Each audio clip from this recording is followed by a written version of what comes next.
You may remember the true story of Obadiah Holmes we covered in a previous episode, and how he was arrested, jailed, and whipped for holding a Baptist religious service in Massachusetts colony in 1651.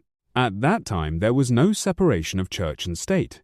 The Puritans had civil power and were intolerant and cruel toward those who disagreed with their theology. But there is more to the story of Obadiah Holmes, including his surprising connection to Abraham Lincoln. After being arrested and imprisoned for 5 weeks, Holmes refused to pay his fine. He had not done anything wrong and was protesting religious oppression by the state. So he was taken to the whipping post.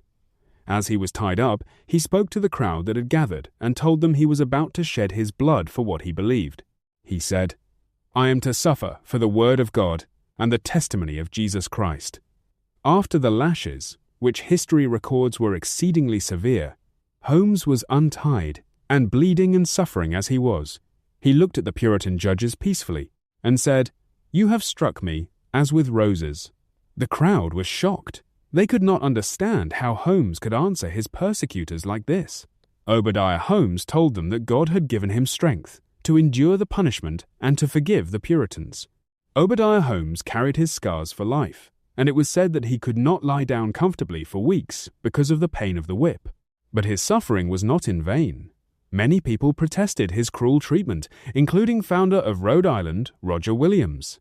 People could see the issues of religious liberty clearer because of Holmes's suffering and see how important liberty of conscience is. But time passes, and people forget the stories of the past. Some even want to bring back a union of church and state today, which would start religious persecution all over again.